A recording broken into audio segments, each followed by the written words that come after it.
Buenas tardes a todos y bienvenidos a esta sesión de Encuentros de Geopolítica.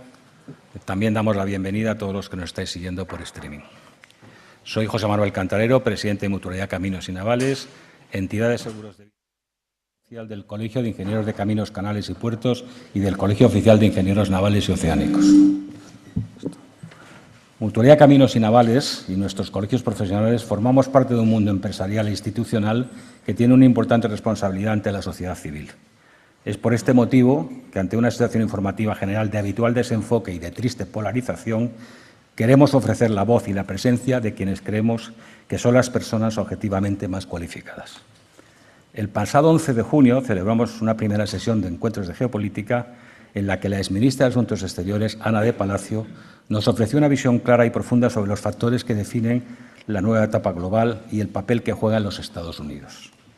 En la sesión de hoy, Juan Fernández Miranda, director adjunto del Confidencial, conducirá la presentación y la entrevista a Daniel Calleja, que es el director de la representación de la Comisión Europea en España. Daniel Calleja cuenta con más de 35 años de destacada experiencia en el diseño, aplicación y liderazgo estratégico en las políticas de la Unión Europea, donde ha ocupado numerosos e importantes cargos.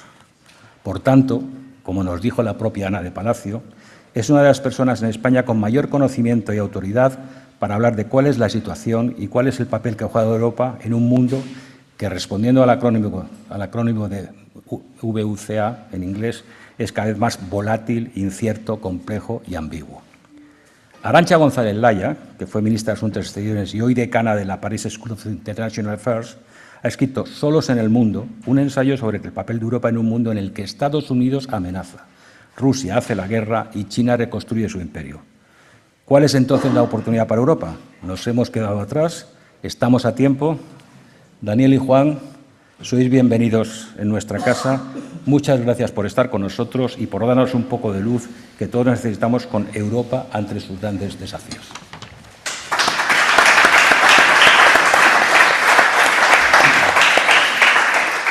Muy bien, presidente, muchísimas gracias. Gracias una vez más a la Mutualidad de Caminos, de Ingenieros de Caminos y de Ingenieros Navales. Y yo, una vez más, satisfecho por la capacidad de convocatoria de esta casa, que no es poca, porque Daniel Calleja, como bien ha dicho el presidente, es una persona que conoce muy bien la Comisión Europea. Nos va a contar mucho menos de lo que sabe, pero algo nos contará. Y además tiene la virtud de que lo explica muy bien y con mucha pasión, porque es un apasionado del proyecto europeo. Digo que va a contarnos menos de lo que sabe porque Daniel Calleja, entre 2020 y 2025, fue el jefe de los servicios jurídicos de la Comisión Europea. Y eso implica que es la única persona que entra en la reunión de los comisarios, en el Colegio de Comisarios, sin ser comisario.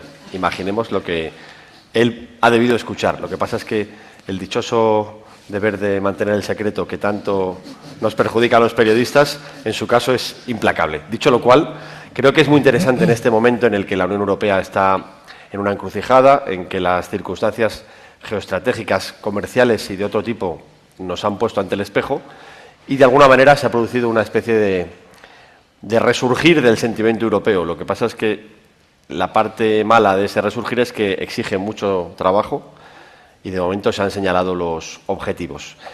El plan que hemos hecho hoy es que Daniel Calleja nos dedique una leve y breve introducción para ponernos en situación y a partir de ahí iniciamos el debate.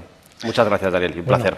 Muchísimas gracias a todos. Es una gran satisfacción, un honor estar aquí, en el Colegio de Ingenieros. Y yo quería comenzar con una triple felicitación. En primer lugar a Juan, porque es el día de San Juan. Gracias. Es más, pueden ustedes aplaudirle, porque es su santo. No le vamos a cantar cumpleaños feliz. Muchas gracias. En segundo lugar, quisiera felicitar a todos los asistentes a este acto. Porque yo, que estoy en Castellana 46, me ha costado mucho llegar hasta Almagro. Estoy acostumbrándome al calor de estos días. Y creo que tiene mucho mérito a las 7:30 de la tarde venir a este colegio para escuchar unas reflexiones sobre Europa. De manera que mi felicitación. Y en tercer lugar, quisiera felicitar también a los ingenieros, porque yo creo que es una profesión que debería ser objeto de más reconocimiento del que recibe. Se dice que la ciencia estudia el mundo como es, pero que los ingenieros crean el mundo como nunca ha sido. Esto me parece que es una frase genial. No sé quién la dijo, pero yo quisiera que mis primeras palabras fueran también para rendir homenaje a esta profesión tan importante y a los esfuerzos que hacen por mejorar el día a día de las personas. Y tengo también que agradecer, especialmente voy a añadir un cuarto agradecimiento, porque veo entre el público algunas personas que han asistido ya a alguna intervención mía, incluso en el día de hoy. Esto se llama entusiasmo.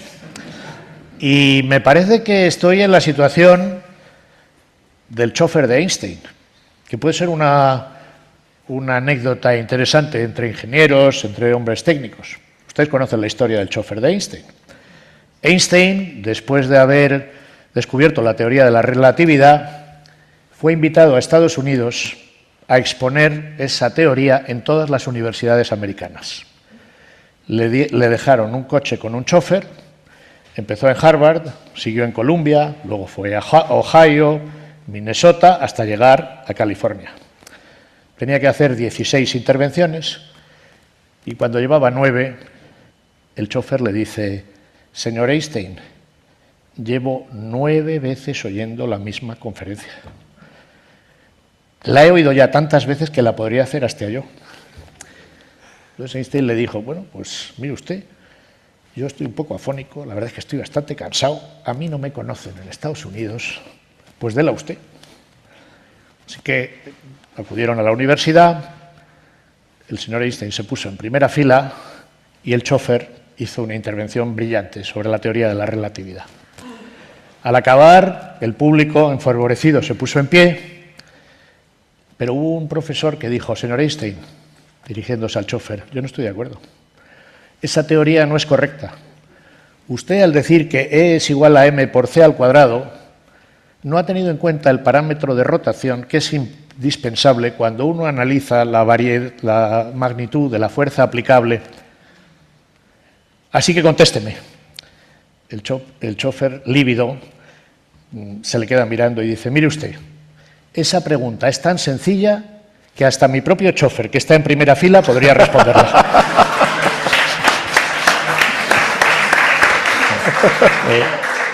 Algunos de los participantes podrían dar mi conferencia. Dicho lo cual, yo he venido a hablarles no de una intervención técnica, sino ni tampoco de Einstein, ni de su chofer, ni de la teoría de la relatividad, sino sobre Europa. Y además lo estoy haciendo en un momento muy importante, porque celebramos el 40 aniversario de la adhesión de España a la Unión Europea. Voy a dar solamente un dato. La adhesión a España se hizo en un marco de consenso nacional de todas las fuerzas políticas, económicas, sociales. Era un objetivo común, que es los objetivos que unen a sociedades, que ojalá tuviéramos muchos en estos tiempos tan complicados. Y cuando les preguntamos a los españoles qué balance tienen ustedes de estos años, un 73% nos dice que están muy satisfechos de la adhesión. La economía española se ha modernizado, los fondos estructurales han modernizado nuestras infraestructuras, nuestras empresas han tenido oportunidades, nuestros jóvenes son ya la generación Erasmus, hemos tenido posibilidad de trabajar, de establecernos, de ir a otros Estados miembros, tenemos nuevos derechos como europeos, de manera que 3 de cada 4 españoles están satisfechos. Pero hay un dato aún más contundente, y es que un 77% lo que dice es que todavía les gustaría que Europa tomara más decisiones, que se tomaran más decisiones a nivel europeo que a nivel nacional. Entonces yo creo que esto es un dato. No somos el país más europeísta. El país más europeísta, si doy varias opciones, seguro que no lo aciertan. Bueno, los que han oído la intervención sí. El país más europeísta de todos en estos momentos es Dinamarca. Y creo que debemos agradecérselo al presidente Trump, porque tiene que ver con Groenlandia, ¿no? Tiene que ver con Groenlandia. Yo he ido por las calles de Aarhus con la presidenta von der Leyen y la gente abrazando a la vicepresidenta y dándole las gracias, porque en momentos difíciles es cuando se ve la situación.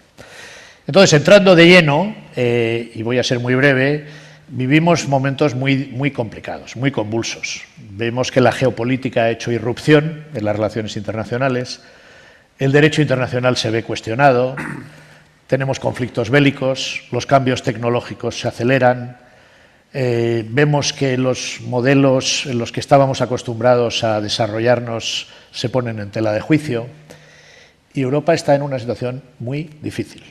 Y yo creo que hay que reconocerlo. ¿Y por qué está en una situación muy difícil? Pues porque el modelo europeo, el modelo que nos ha permitido prosperar, generar riqueza, desarrollarnos, corre el riesgo de no ser viable. ¿Y por qué?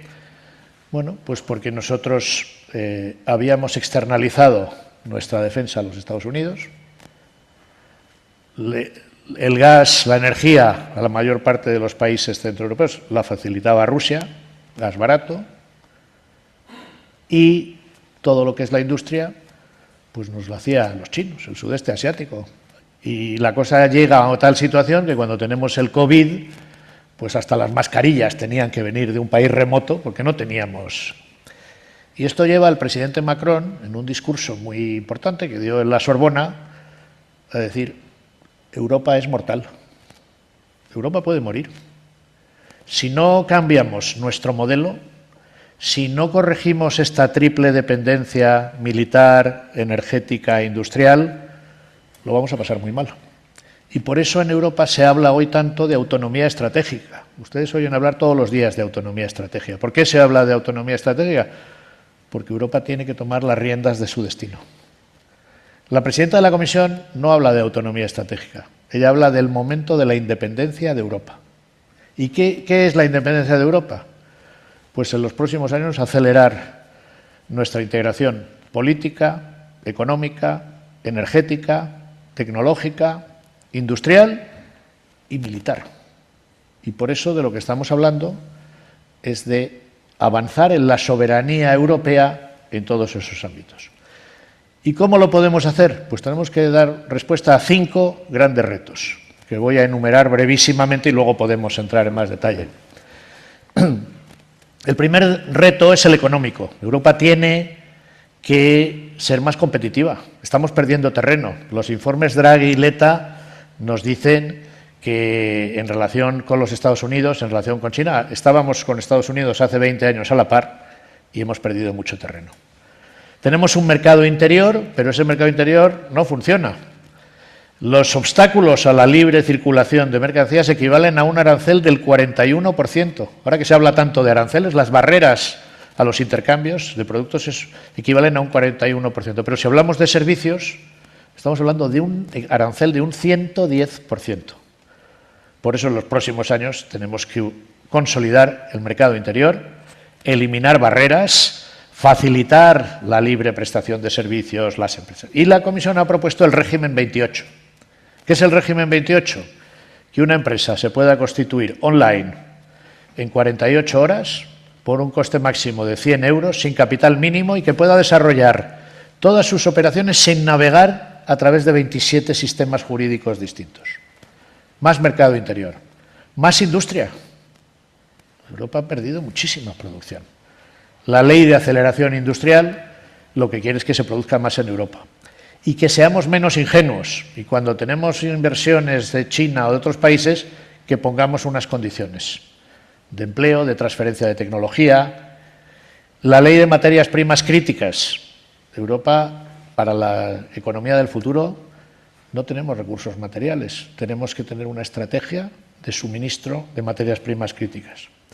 Un gran programa de simplificación administrativa, reducir burocracia, eliminar barreras, un 25% a las empresas, a las grandes, y un 35% a las pymes, para poder eliminar burocracia. Y último elemento de la economía y de la competitividad son los acuerdos comerciales. Y podemos luego entrar, pero Europa cree en los acuerdos comerciales. Y aunque algunos sean polémicos, estoy dispuesto a entrar en la discusión y a darles los argumentos para que cuando salgan todos de aquí vayan con pancartas defendiendo los acuerdos comerciales de la Unión Europea. Porque Europa cree en la libertad de mercados y en los intercambios que generan prosperidad y progreso. He hablado de la economía, pero hay un segundo reto que es la defensa, la seguridad y la defensa. Sin seguridad y sin defensa no hay economía, no hay nada. Y la crisis de Ucrania nos ha demostrado que tenemos que actuar. Y tenemos que actuar unidos. Y por el momento tenemos 27 ejércitos. Europa gasta bastante en defensa. Lo que pasa es que gasta mal, gasta de forma fragmentada. Cuesta además mucho tomar las decisiones. El último préstamo a Ucrania de 90.000 millones de euros, con lo que Ucrania puede resistir este año y el año que viene, pues nos costó muchísimo, porque las decisiones se toman por unanimidad, en un marco en el que la Comisión no tiene derecho de iniciativa y porque todavía no hemos alcanzado ese nivel de integración para que hablemos con una sola voz en la política exterior de seguridad y de defensa.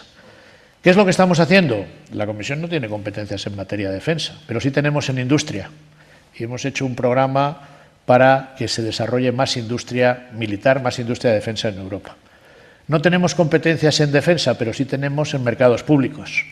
Y estamos promoviendo que los Estados compren material conjuntamente, porque eso va a facilitar la estandarización. No tenemos competencias en defensa, pero sí en I+D. Y podemos financiar satélites, el programa Galileo, el programa Copernicus, lo que son tecnologías de doble uso, drones, proyectos de interés europeo, un escudo antimisiles para el flanco oeste de Europa, para el flanco este, que nos pueda proteger, más sistemas de defensa. Todo esto nos hacen falta ingenieros. Nos hacen falta ingenieros bien formados que puedan contribuir con su talento, con su investigación, y eso es una fuente, la industria de la defensa es una fuente de desarrollo económico. El Internet viene de la industria de la defensa. Hasta el horno microondas viene de la industria de la defensa. Y en Estados Unidos se ve cómo la industria de la defensa, la industria aeronáutica, por ejemplo, aeroespacial, tiene una importante dimensión económica. Hay un tercer desafío, y son 5, o sea que me quedan, voy rápido, ¿eh? Si fuera francés me habrían salido solo 3, pero no soy tan cartesiano. Que es el desafío de la financiación. Y aquí la Comisión ha hecho una propuesta. En Europa tenemos una cosa que es una idea que yo traslado a España. El marco financiero en Europa se acuerda por 7 años. Estamos negociando el marco financiero del 2028 al 2034. Cuesta muchísimo adoptarlo. Hace falta unanimidad de todos los países y voto favorable del Parlamento Europeo. Pero una vez lo tenemos, hay previsibilidad, hay seguridad jurídica. No hay crisis presupuestarias de años sin presupuesto, de líos, de qué va a pasar con esto. No hay que hacer trucos contables. Durante 7 años tenemos una estabilidad. Y además tenemos los fondos para la agricultura, para la cohesión, para la investigación. ¿Cuál es la dificultad? ¿Cómo va a ser la Europa del año 2034? Tenemos que acordarla y preverla ahora. Y eso es, cuando hicimos los anteriores no sabíamos que iba a haber una guerra en Ucrania, ni un COVID, ni una crisis energética. Ni un Trump. Entonces, ni un Trump. Entonces tenemos que ser capaces. Y la Comisión ha hecho una propuesta muy ambiciosa. Un 1,26% del PIB, 2 billones, 2 y 12 ceros, 2 millones de millones, y simplificar los programas de 52 a 16 con un esfuerzo en defensa, en innovación, en digitalización, manteniendo la política agrícola, manteniendo la cohesión, el Fondo Social, Erasmus, y tenemos que devolver Next Generation, porque ahí nos endeudamos con cargo al presupuesto europeo. El que más sabe de estos temas está presente en nuestra sala, porque tengo la suerte de que yo sucedí, fue uno de mis predecesores aquí y le vi en acción en Bruselas en los años de la cohesión y de la solidaridad del presidente Delors. Esta idea del marco financiero plurianual fue del presidente Delors, que es José Luis González Balbé, que tiene un libro espléndido, que recomiendo su lectura, que es La mayor operación de solidaridad en la historia. Y ahí cuenta cómo se hizo toda la operación de fondos estructurales y todo lo que España se benefició. De manera, no voy a pedir un aplauso para José Luis, pero si se lo quieren dar, se lo pueden dar, porque es un gran europeo.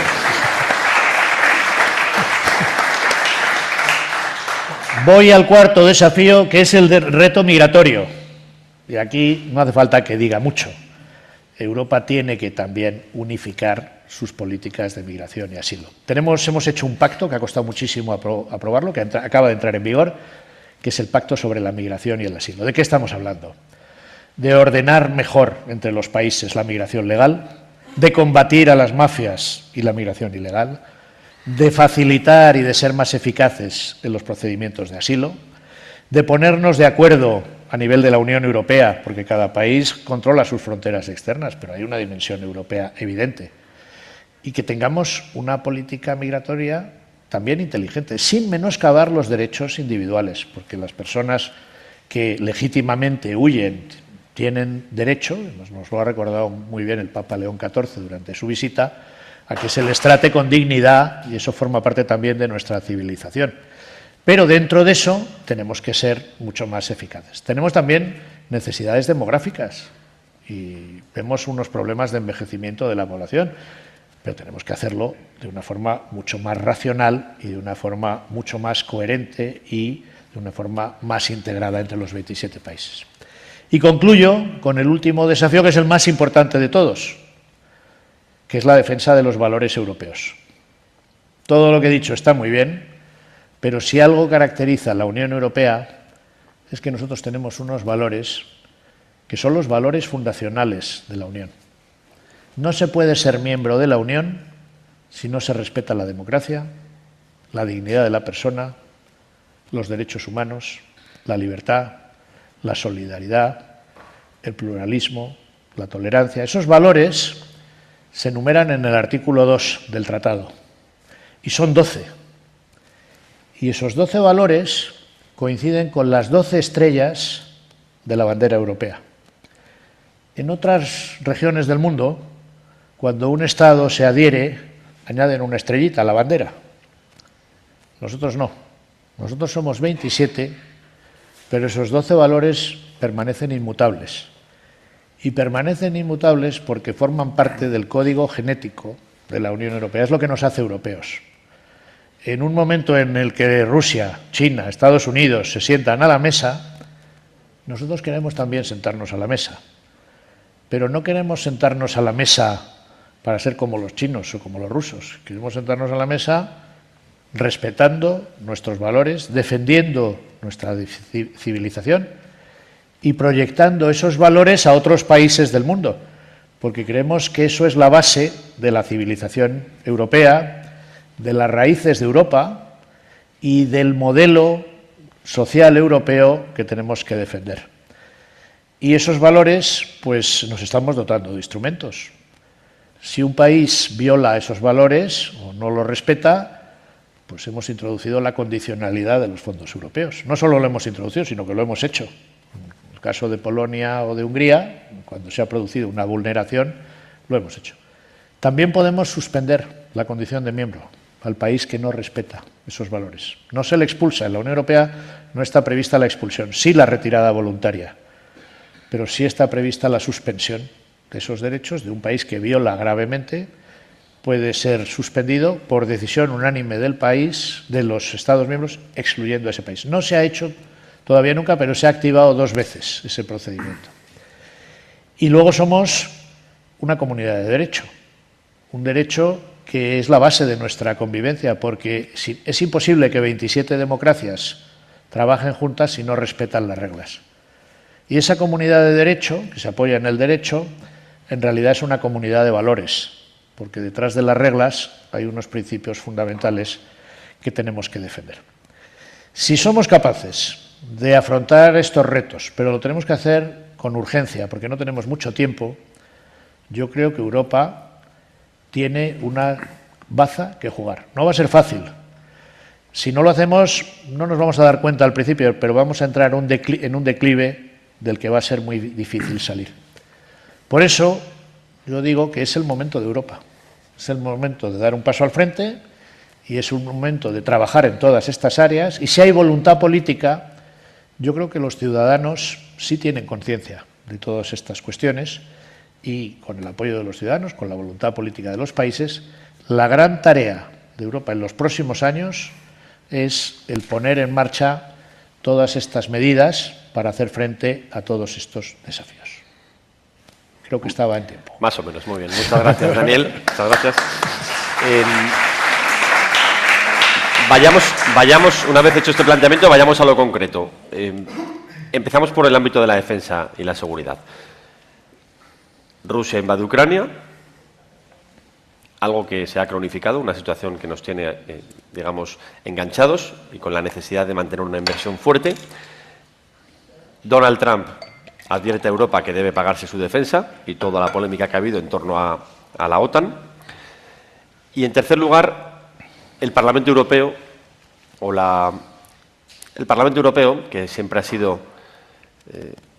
donde siempre ha sido mayoritaria la unidad de socialdemócratas, conservadores y liberales, el eje de la construcción europea, de repente se encuentra más fragmentado que nunca y con unos grupos parlamentarios, hasta 3, que surgen a la derecha de los conservadores y que consideran que ya basta de Europa, o menos Europa, o no más cesión de soberanía. En este contexto triple, Putin, Trump, Parlamento Europeo, ¿cómo se consigue que haya una capacidad mayor de respuesta en el ámbito de la defensa? Preguntado de otra manera, ¿es posible llegar a un mando único en el ámbito de la defensa cuando estamos fragmentados en 27 países y además algunos con un peso relevantísimo, como es, por ejemplo, Francia, y a la vez hay grupos parlamentarios con algunos gobiernos que no quieren ceder en absoluto soberanía? ¿O el ámbito de la defensa debe ser abordado desde la cuestión industrial, desde la unidad de nuestras industrias de la defensa? Bueno, yo diría, y responderé muy concretamente, cuando Putin invade Ucrania, 48 horas después, la Unión Europea adopta un paquete de sanciones en virtud del cual cierra el espacio aéreo europeo a los aviones rusos, inmoviliza las cuentas del Banco Central ruso, establece sanciones contra todos los dirigentes del Kremlin y congela los fondos de las principales entidades rusas. Ese primer paquete se ve sucedido por 20 paquetes más. En el ámbito de nuestras competencias, la Unión Europea actúa en el ámbito de sus competencias. No puede actuar de allí donde no las tiene, pero en el ámbito de nuestras competencias, inmediatamente adoptar las sanciones precisas. Esos 20 paquetes de sanciones se adoptan por unanimidad de todos los países. Alguno es más reticente, Orbán, pero al final se ponen en marcha. Segunda respuesta concreta. ¿Qué hacemos cuando Trump empieza a enviar mensajes de que va a desentenderse? La Unión Europea inyecta 800.000 millones de euros en el sector de la defensa. 150.000 de préstamos SAFE con cargo al presupuesto europeo para que los Estados puedan comprar y puedan fabricar material militar. Y además les decimos, no vamos a activar la cláusula de déficit excesivo si usted en sus presupuestos va más allá de un 1,5% de lo previsto. La Comisión tiene que abrir un procedimiento. No lo vamos a abrir si eso va a la defensa. Esos son 650.000 millones, más 150.000, hemos metido un chute, una inyección de fondos para que los países puedan desarrollar capacidades industriales. La Comisión no tiene competencias en materia de defensa, pero la presidenta de la Comisión nombra por primera vez en la historia a un comisario de defensa, que es el comisario Kubilius, que por cierto estuvo en España y se entrevistó con Su Majestad el Rey, yo le acompañé, con la ministra de Defensa, fue al Congreso de los Diputados, intervino en la comisión mixta. ¿Qué hace este comisario si no tiene competencias en materia? Lo que está haciendo es promover el desarrollo de una industria militar en Europa. Una industria que tiene que alejarse de la fragmentación de los 27 países, pero una industria que tiene que buscar estándares comunes, una industria que tiene que conseguir que lo que llamamos proyectos de interés estratégico europeo, los Estados trabajen de forma más coherente. Y Europa es muy buena en hacer grandes proyectos europeos. Cuando los hacemos en el ámbito comunitario salen. Hemos tenido una malísima noticia con el FCAS, con el caza europeo. Eso ha sido un problema bilateral entre Francia y Alemania. Cuando las decisiones se toman en el ámbito europeo, tenemos mecanismos más importantes. ¿Cuál va a ser el futuro? Hay un artículo, que es el artículo 42.2 del tratado, y hay otro artículo que es el 42.7. No quiero entrar en temas jurídicos, pero el 42.2 dice que sin modificar los tratados, los países pueden decidir por unanimidad establecer una política de defensa común. Y el 42.7 lo que dice es que si un país es víctima de la Unión Europea, es víctima de una agresión, todos los países tienen que poner sobre la mesa todos los medios para defenderles la solidaridad comunitaria. El primer artículo es conocido como la Bella Durmiente, porque no se ha activado. El segundo, ya ha habido una decisión de empezar a hacer un ejercicio de qué se haría en el supuesto de agresión, cómo se articularían las medidas de apoyo. Entonces, ¿es posible un mando único militar europeo en alguna circunstancia a día de hoy? Bueno, existe ya en misiones específicas. Atalanta, Somalia. Tener un ejército europeo integrado... Ya se intentó. Se intentó.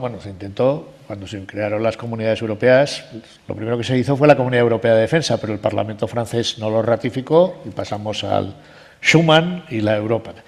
El comisario Kubilius ha planteado 3 escenarios. Un primer escenario que es en el que estamos ahora, una coordinación, no son escenarios incompatibles. Un segundo escenario es, nosotros tenemos la OTAN, y la OTAN es la organización militar. Si los Estados Unidos progresivamente se desvinculan, podríamos reforzar dentro de la OTAN ese pilar europeo.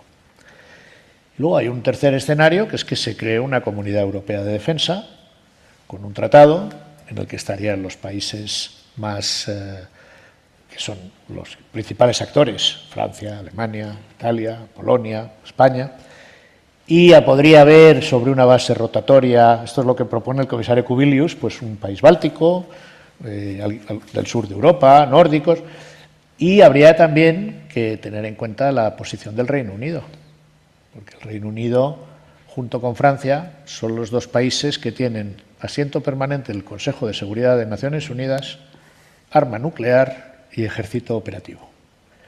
¿Cuál va a ser el futuro? No lo puedo responder, ya me gustaría darles la solución, pero hay un debate muy intenso para mejorar las capacidades de defensa y para ver cuál puede ser el diseño.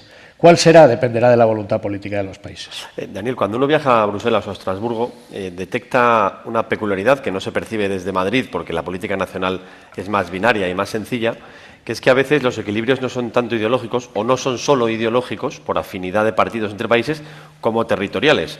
Al final preocupa más o preocupa lo mismo a un socialdemócrata húngaro que a un conservador húngaro, y eso es muy distinto a lo que puede pasar en una socialdemocracia europea, sureuropea o noreuropea. Yo matizaría un poco. Yo creo que hay distintos tipos de temas.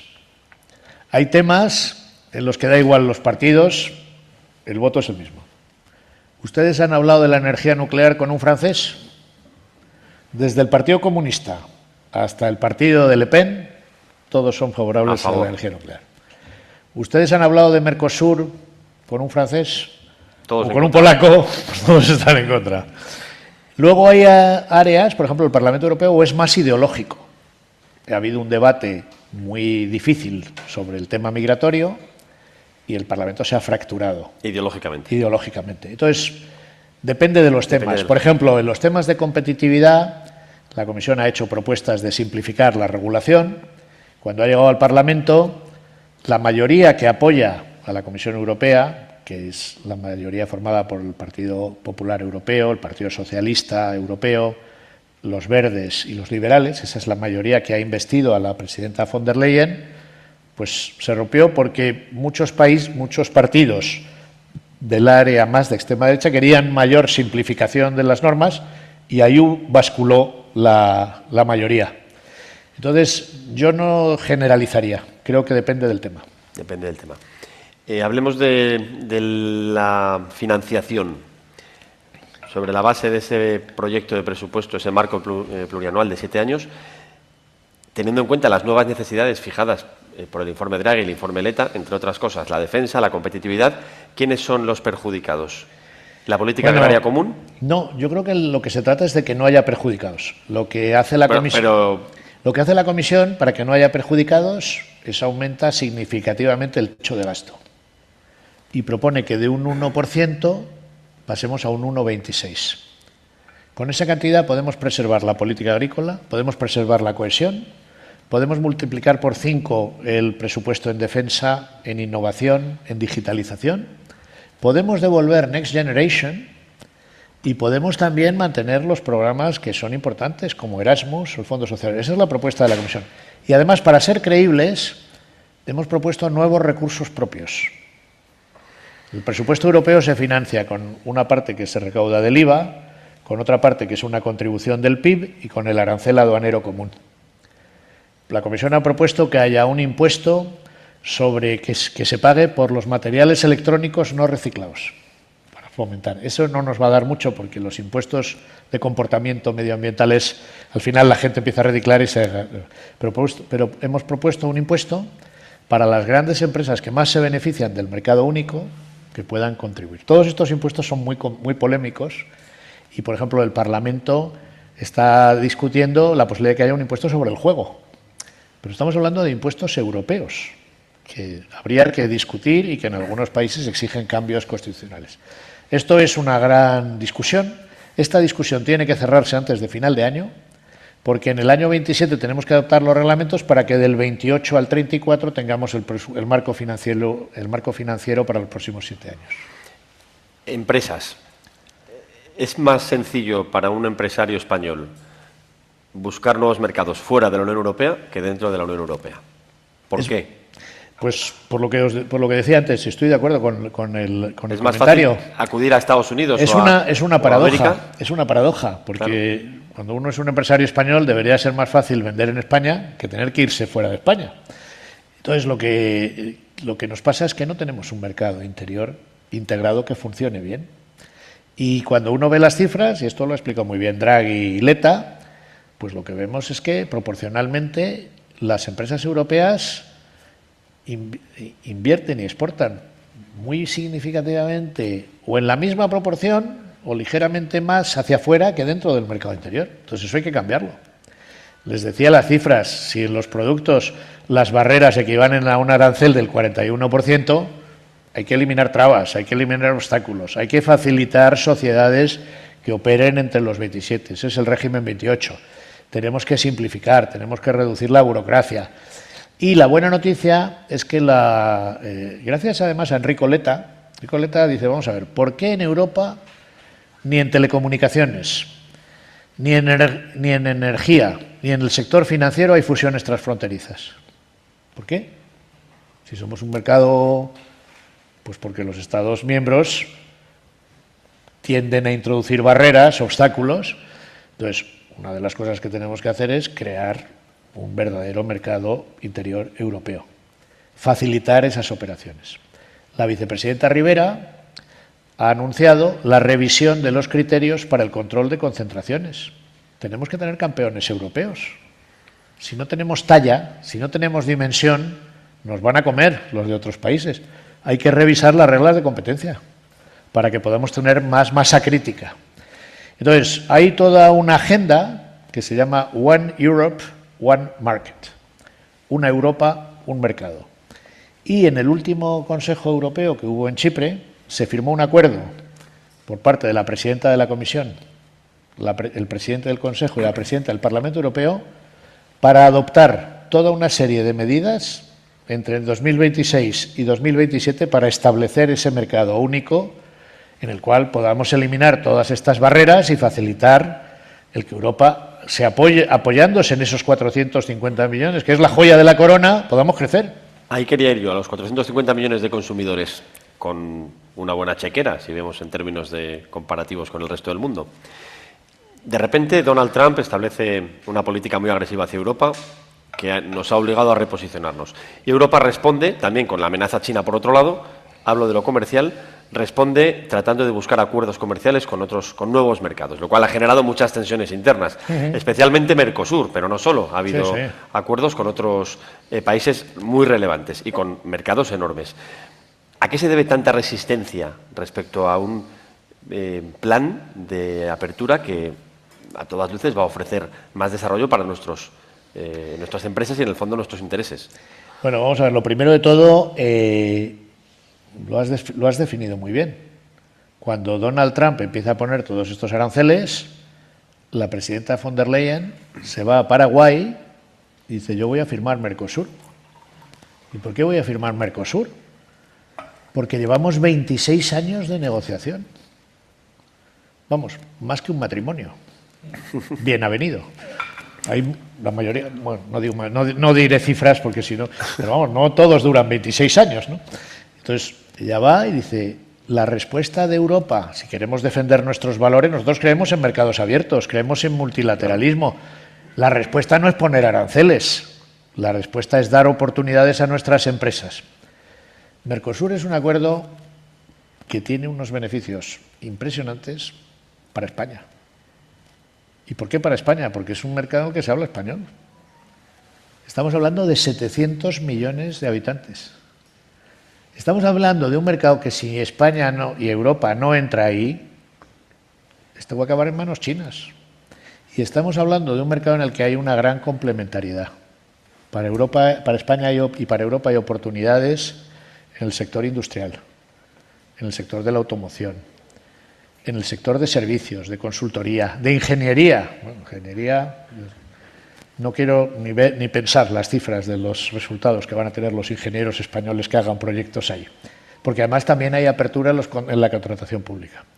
Había un problema, que es los productos agrícolas, pero incluso ese problema hay que matizarlo, porque para los productores de vinos, para los productores de aceite, hay unas oportunidades enormes. Mercosur nos reconoce 450 denominaciones de origen europeas que tienen que ser protegidas. Y para lo que es el sector más sensible, que es la carne, hemos puesto una cuota que equivale al 1% del consumo en Europa. Y si esa cuota se supera, se paga arancel. Y si se excede en un 5% la cifra de importaciones, se introduce una cláusula de salvaguardia y se para. Lo que no hemos podido hacer. Y si hubiera habido que hacer todavía más garantías, pero creo que cuando uno ve el acuerdo en su conjunto, con una reducción arancelaria de un 91%, pues es un acuerdo que va a tener unos beneficios increíbles. El caso de la India, porque la presidenta estos primeros 6 meses nos ha hecho trabajar muchísimo. De Paraguay se fue a la India. La India lo llama la madre de todos los acuerdos. 2.000 millones de consumidores.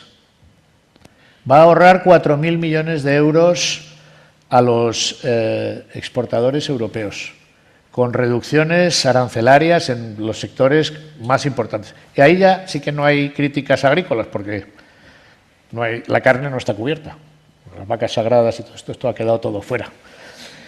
Pero es que luego se va a Australia, y hemos firmado también con Australia, y hemos firmado después con México. Entonces, la respuesta de Europa ante los aranceles, que los aranceles es una pésima noticia, porque los aranceles los pagan los consumidores nacionales, porque eso encarece los productos. Yo tengo una hija que vive en Miami y cuando voy estoy espantado de los precios, porque ha subido todo muchísimo, claro, porque todo lo que es importado, si hay arancel, hay que pagar más. Entonces, la respuesta de Europa es mercados abiertos, oportunidades a nuestras empresas. Además, las empresas europeas tienen una reputación magnífica porque los estándares europeos de protección de los consumidores, de seguridad, de calidad, son apreciados en todo el mundo. Y esos estándares, cuando estos países se van desarrollando, esos estándares europeos son estándares al final globales porque se acaban imponiendo. Yo recuerdo un viaje que hice a China con empresas europeas y estaba visitando un hospital. Y me dijeron, mira, te vamos a presentar a una pyme alemana. Y yo, ¿qué hace una pyme alemana en un hospital chino?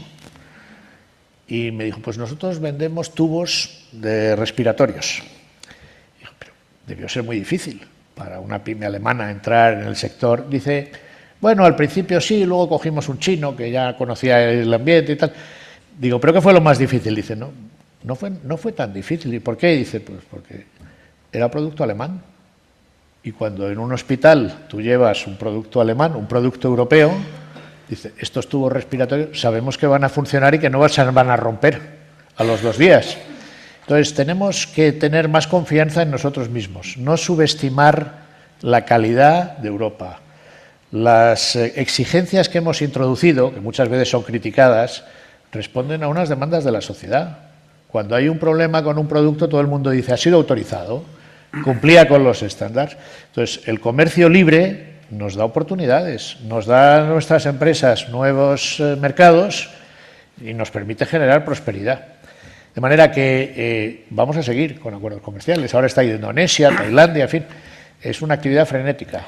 Voy a bajar un momento a detalles del comentario en la calle, a pie de calle.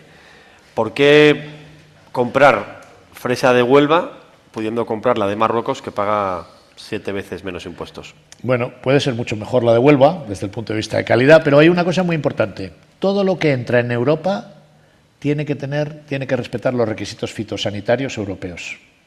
Hay comentario de calle. Es que nos llega de este país producto en malas condiciones. Si está en malas condiciones no puede venderse. Para venderse en el mercado interior europeo tiene que responder. Da los criterios. Si responden a los criterios, que el consumidor decida. ¿Nuestras empresas luchan a veces contra nuestras propias barreras frente a las empresas de fuera de Europa? ¿Les imponemos demasiados requisitos que agreden su competitividad? Nuestras empresas se quejan, y tienen razón, de que hay que revisar la regulación europea. La Comisión ha hecho un programa que llamamos Better Regulation, un programa de simplificación, de quitar burocracia. Y se pueden ahorrar muchos costes. Objetivo, reducir un 25% los costes a las empresas y un 35% a las pymes. Pero, por cierto, estos programas también se podrían hacer a nivel nacional, a nivel regional, a nivel municipal. No sé si ustedes han intentado sacar una licencia de obra en algún ayuntamiento. No voy a decir nombres. Da igual. Porque, claro, tendemos a decir la Unión Europea, la Unión Europea y el ayuntamiento que no sé si tienen programas de Better Regulation, ¿no? Pero también no hay que olvidar una cosa. Las normas europeas sí pueden exigir cumplimientos, se pueden eliminar. De hecho, vamos a hacer un programa, hemos hecho un programa que se llama Las 10 normas más terribles de la Unión Europea. Y les hemos dicho a las empresas, ¿cuáles son para ustedes las 10 peores? Porque cuando los vamos estamos dispuestos a cambiarlas, a modificarlas. Nosotros no estamos regulando por regular. Pero cuando se quita la norma europea, ¿qué pasa? Pues que explotan las normas nacionales y regionales y locales. Entonces, si queremos mercado interior, tenemos que saber lo que hacemos. Yo, cuando me dedicaba al transporte aéreo, una época de mi vida muy interesante y muy divertida, porque negociaba acuerdos por todo el mundo, hicimos la liberalización del transporte aéreo, eliminando decenas de miles de páginas de restricciones nacionales, con 3 reglamentos que luego fusionamos en uno. Entonces, la norma europea, es verdad que hay que eliminar complejidad, hay que simplificarla, pero la ausencia de norma europea en áreas que son importantes para el comercio también puede dar lugar al efecto contrario. Hablemos de Donald Trump y los golpes en la mesa que de vez en cuando nos sorprenden y cambia el tablero radicalmente. Claro, tú planteabas que Europa quiere sentarse a la mesa con Estados Unidos, con Rusia, con China, pero sin dejar de defender los valores que representa la Unión Europea. Eso es. En un momento en el que políticamente, en el debate político, se identifica a Estados Unidos con su presidente, ¿hasta qué punto las relaciones de la Unión Europea con los Estados Unidos de América se han visto perjudicadas por las bravuconadas de Donald Trump? Bueno, se han visto afectadas porque a todos nos ha sorprendido todas estas decisiones y todos, en fin, no sé si esto está siendo grabado, exabruptos, todas estas decisiones que además no solo son las decisiones que en un momento dado es una cosa, luego la contraria, luego la anterior, entonces hay una gran imprevisibilidad. Pero yo creo que hay que distinguir lo que es la relación transatlántica, la relación entre Europa y Estados Unidos, de las decisiones de un presidente en un momento dado. Y la relación transatlántica es la relación más valiosa y más importante del mundo. Un 30% del comercio mundial es entre Estados Unidos y la Unión Europea. Un 43% del PIB. La inversión entre nuestros mercados, los cientos de miles de puestos de trabajo a ambos lados del Atlántico, nuestra defensa de los valores occidentales, por encima de un presidente que pueda decir una cosa u otra, o lo mismo podrían decir ellos aquí en Europa, yo creo que la relación transatlántica no hay que darla por... Lo que pasa es que está teniendo una cosa muy positiva, y es que nos estamos dando cuenta que tenemos también que acelerar nuestra integración. La mejor respuesta a todas estas actuaciones es ser más autónomos, es decidir por nosotros mismos, es intensificar nuestra capacidad de decisión, porque si somos capaces de decidir, pues estaremos más protegidos y no dependeremos de lo que decida uno u otro en un momento dado. Claro, lo que sucede es que Estados Unidos está enormemente condicionado por un cambio geoestratégico que tiene mucho que ver con el incremento de China en todos los órdenes, no solo el comercial, sino el militar y todos. De manera que Estados Unidos deja de mirar tanto a Europa y al Atlántico y empieza a mirar más al Pacífico. Esto condiciona enormemente nuestras relaciones con ellos y abre un debate en Europa, y sobre esto te quiero preguntar, abre un debate en Europa sobre cómo debe ser nuestra relación con China. E insisto en tu argumento inicial de los valores, sí, de quiénes son nuestros socios, ¿no? Con quién compartimos los valores que son fundacionales de la Unión Europea. ¿Debemos en Europa replantearnos o dar pábulo a estas voces que piden una nueva relación, una distinta relación con China? Yo creo que, lo primero de todo, la preocupación de los Estados Unidos por China no es nueva. Ya en la época de Obama se decía cada vez le interesa más esa zona del mundo. Además está muy bien tener aquí este mapa. Nos viene muy bien. Y cada vez parece interesarse menos en Europa, porque los Estados Unidos ven un competidor. El éxito de China es indudable. Ha sacado de la pobreza a cientos de millones de personas, innova, produce y tiene una presencia cada vez más importante. Hay un libro que se llama La trampa de Tucídides, que dice que cuando dos potencias emergen, al final van a llegar a una confrontación. Entonces los Estados Unidos están preocupados. Europa considera a China tres cosas. Además las hemos puesto por escrito. Es un socio con el que podemos trabajar en algunas áreas, investigación, temas medioambientales, pero es también un competidor y es un rival sistémico. Y los valores chinos no son los valores europeos. Y con China tenemos que tener una relación que exige una cierta complejidad. Entre otras razones, porque desde el punto de vista industrial estamos viendo una situación muy preocupante. Europa tiene un déficit de 1.000 millones de euros al día con China. 360.000 millones de euros al año. Los 27 países han entrado en déficit comercial por primera vez con China. Entonces tenemos que equilibrar la relación y tenemos que diversificar. Y yo trabajaba para un comisario, que era Antonio Tajani, que era un gran hincha del fútbol, y él decía, hablando de China, a mí me gusta jugar los partidos 11 contra 11. No, es verdad que Italia no se ha clasificado para la Copa del Mundo, China tampoco, pero él decía, a mí me gusta jugar los partidos 11 contra 11. No que ellos sean 11 y nosotros 9 y encima ellos cuesta abajo y nosotros cuesta arriba. Entonces tenemos también que tomar medidas comerciales, instrumentos que sean necesarios para proteger, combatir prácticas subsidios, pero nuestra relación con China no puede ser la misma que con Estados Unidos por razones obvias. Entre otras razones, China está ayudando a Rusia, su agresión a Ucrania. Y China tiene unos elementos que nos plantean preocupación desde el punto de vista de nuestros valores europeos. De manera que tenemos que integrar esta triple dimensión. En Europa se habla mucho, porque, claro, te decía yo antes la diferencia entre los países del este, los países del sur, los países del norte. Aquí no hablamos mucho, pero vemos lejos la frontera este de la Unión Europea. En Bruselas se habla mucho, y no porque esté de actualidad, pero sí pensando en el largo plazo, de la frontera sur, del Sahel, de lo que está sucediendo en el Sahel. Se habla mucho y con muchísima preocupación, y además hace unos días en la Sala Europa, que es el salón de actos de la Comisión Europea, en Castellana 46, presentábamos un libro sobre el Sahel. Y yo tengo un requisito para, por cierto, esa sala está a su disposición y hacemos cosas interesantísimas. Todos los días del año, está súper demandada, pero para poder hacer una presentación, tiene que tener una dimensión europea. El Sahel tiene una dimensión europea escalofriante.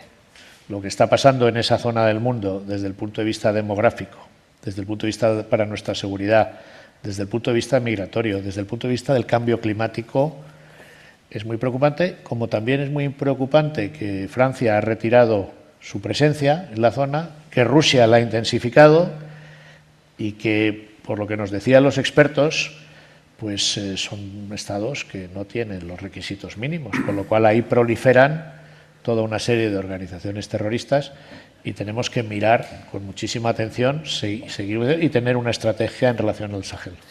Daniel, para finalizar vamos a hacer 3 preguntas de los asistentes. Una de don Andrés Molina, que es decano de Ingenieros Navales y Oceánicos. Plantea 2, pero voy a hacer una, por aquello de diversificar, como Ursula von der Leyen. ¿Para cuándo una política energética europea? Bueno, existe ya una política energética.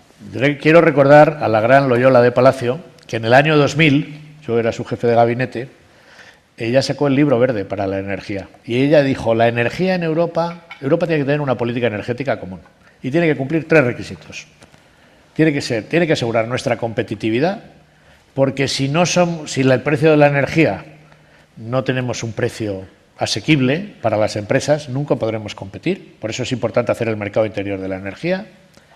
Tiene que tener un elemento de sostenibilidad, que ya en aquel momento se hablaba, aunque esto fue muy inicial, de la reducción de emisiones, de tener una política energética sostenible, pero luego añadió un elemento que sorprendió mucho y que suscitó críticas: tiene que garantizar la seguridad de suministro. Y en aquel momento nos decían, ¿por qué la seguridad de suministro? Si hay mercados abiertos, Rusia nos da el gas muy barato. Bueno, pues todo el mundo que en aquel momento criticaba, hoy se da cuenta de lo importante que es la seguridad de aprovisionamiento. Por eso Europa tiene que continuar apostando por las renovables, porque las renovables son autóctonas. Si fuéramos un país con recursos ilimitados o abundantes, pero nosotros no tenemos gas ni tenemos petróleo, entonces las renovables nos dan seguridad de aprovisionamiento y nos dan sostenibilidad. Tiene que apostar también los países que lo deseen por la nuclear, porque la nuclear no tiene emisiones, tiene estabilidad de precios y tiene seguridad. Hay que resolver el tema de los residuos, pero hay grandes avances. Pero la Unión Europea no armoniza el mix energético de los países, cada país lo hace. Y luego tenemos que reducir la dependencia. Cuando empezó la guerra de Rusia, importábamos un 45% del gas de Rusia. Hoy estamos en el 12%. El petróleo, estábamos en un 27%, hoy estamos en el 2%. Y el carbón es 0%.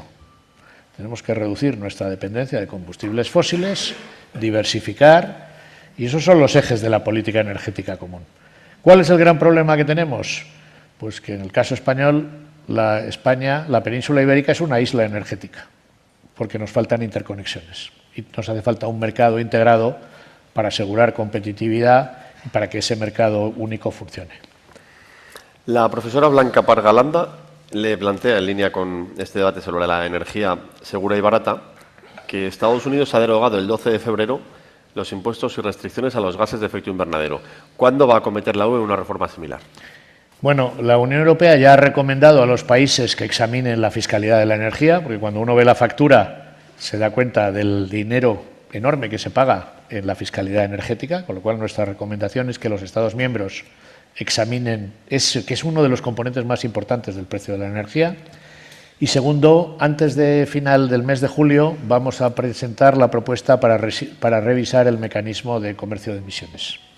Y ahí hay una demanda muy fuerte de las industrias intensivas en energía que se quejan de que es muy difícil competir para las industrias que dependen de la energía, el aluminio, el cemento, azulejos, el acero. Es muy difícil competir y solicitan que haya unas modificaciones en el régimen europeo de comercio de emisiones que la Comisión en el último Consejo Europeo aceptó y se van a presentar. Yo creo que la última reunión de la Comisión es el 22 de julio. Por último, el ingeniero Fernando Platón le pregunta, en la Unión Europea ha habido incorporación de muchos países que durante décadas han sido dictaduras comunistas. ¿Cómo puede afectar a los valores de la Unión? Bueno, eso es una cosa que efectivamente cuando los países se adherían, y además es un tema que no había mencionado, que es la ampliación, con lo cual está muy bien el plantear este tema, porque ya prácticamente cubrimos todo. Cuando los países terceros presentaban su candidatura a la Unión Europea, toda nuestra obsesión era, ¿serán capaces de cumplir el acervo comunitario? ¿Serán capaces de adaptar su industria? ¿Serán capaces de poder aplicar toda la normativa agrícola? ¿Serán capaces de adaptar toda la normativa del mercado interior? Que eran miles y miles de páginas del diario oficial. Y descuidábamos un poco el tema de los valores, el tema de esos valores democráticos. Y hemos tenido situaciones desafortunadas de países que después de estar en la Unión Europea han dado marcha atrás. En el caso de Polonia hubo una situación de jubilación forzosa de jueces o de sancionar a jueces si hacían una cuestión prejudicial a Luxemburgo. Y la Unión Europea tuvo que reaccionar, es decir, eso es contrario a los valores. Incluso hicimos un procedimiento les llevamos al Tribunal de Justicia. Polonia está pagando 1 millón de euros diarios, que han ascendido a 360 millones de euros hasta que hubo elecciones por violar la independencia judicial y los valores de la Unión. También aprobamos el reglamento de condicionalidad. Hungría tiene, y estamos negociando ahora con el nuevo gobierno, ha tenido el 65% de los fondos de cohesión bloqueados por problemas internos ligados a no respeto de los valores europeos. Es muy importante y por eso le estamos dando tanta importancia a la adhesión de los Balcanes. Y este tema, el comisario de Justicia, era un comisario que no tenía una gran trascendencia, incluso había comisiones que no lo llevaba a otras cosas, es ahora uno de los más importantes. Y todos los años, y también les emplazo al mes de julio, 15 de julio, hacemos el estudio, el informe sobre el Estado de Derecho, el Rule of Law, dentro de la Unión Europea. Y hemos incluido a los países candidatos. Y ahí examinamos la independencia judicial, la libertad de prensa, la lucha contra la corrupción y la existencia de contrapoderes. Veo comentarios, tendrán que esperar a leer la versión española, porque hacemos capítulo por capítulo, país por país, 27, pero hemos integrado también a los países candidatos, porque hay que ayudarles para que cuando se entre en la Unión Europea hay unos estándares que hay que cumplir.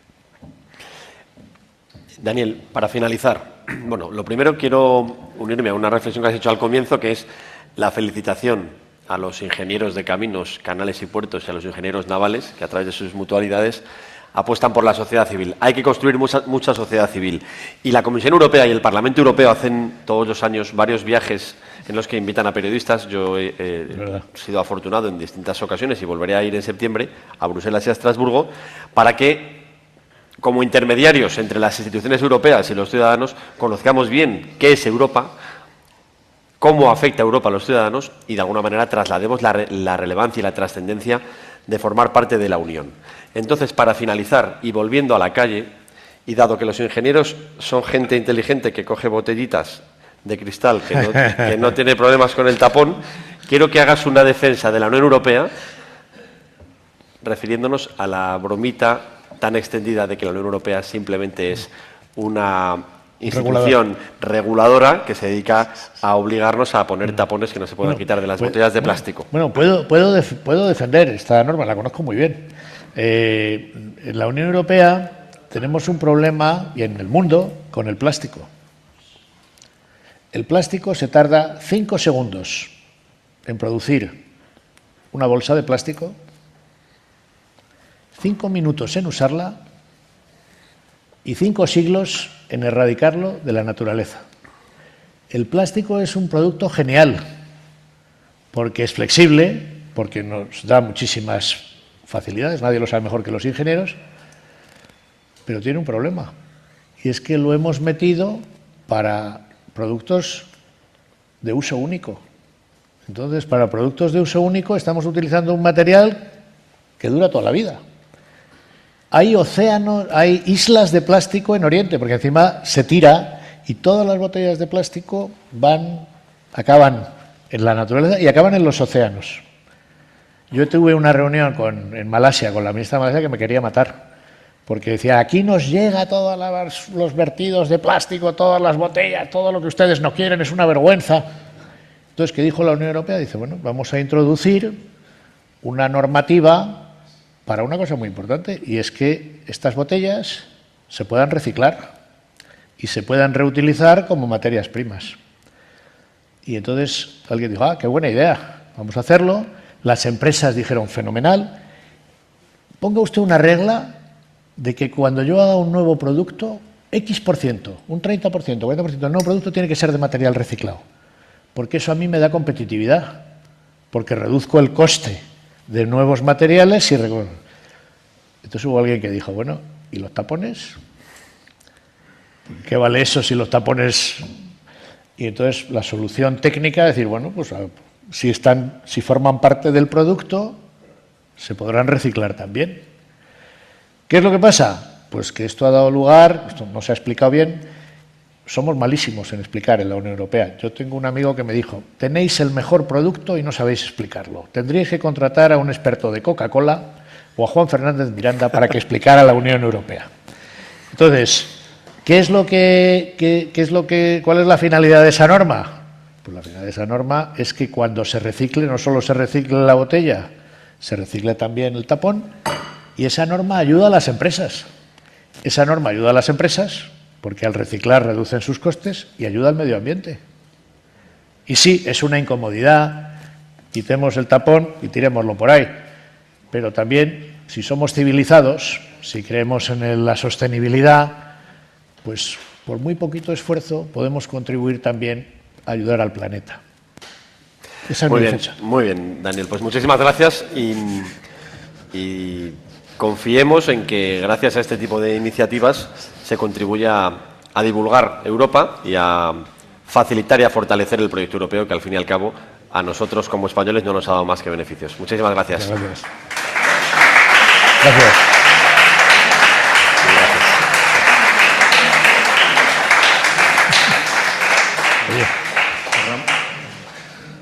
Hola, sí, bueno, otro lujo haberos tenido, Daniel y Juan, hoy. Yo me voy orgulloso de haber aprendido una cosa. A veces con llevarte una cosa es suficiente. A lo mejor lo supe y se me había olvidado que las 12 estrellas son de 12 valores. Eso es una base que cuando llegue a casa igual mis hijos me dicen ya, o no, no lo sé, pero es fundamental. He aprendido también que hay partido, hay mimbres, hay donde trabajar. Sí me quedo con una situación, con algo de duda, porque aquí hay más debate, y es, no sé si os sabéis, a lo mejor me lo invento, lo que decían, les ponían un león al del MIT y al de Harvard, ¿no? Y mientras el del MIT calculaba el león el tiempo que iba a tardar en llegar, qué se tenía que poner para que no le mordiese, el de Harvard ya se había ido corriendo. Es que a lo mejor hay que correr. ¿Cómo se puede correr? ¿Qué capacidad tenemos de acelerar? No como locos, porque lo que manda es lo que tiene que mandar, pero sí me quedo con ese segundo debate. Yo creo que sí me he visto un poco hablando como el del MIT, un poco en una reflexión que me vais a permitir que es mía, pero bueno, creo que ha sido fantástico, muchísimas gracias. Y Juan, majestuosa dirección de los dos encuentros de geopolítica. Compartimos contigo ese sentido de responsabilidad hacia la sociedad civil. Eso es muy importante. Todas las veces que te apetezca que sigamos compartiendo y que sigamos difundiendo, pues nos tienes a Mutualidad Caminos Encantado. Y Navales y a los colegios de ingenieros de caminos y de navales también contigo. Y bueno, gracias a todos los que estáis aquí. Si queréis tomamos un refrigerio, porque con la que tenemos de calor lo vamos a necesitar. Y oye, pues la próxima vez, encantados de haberos conocido. Muchas gracias. Muchas gracias.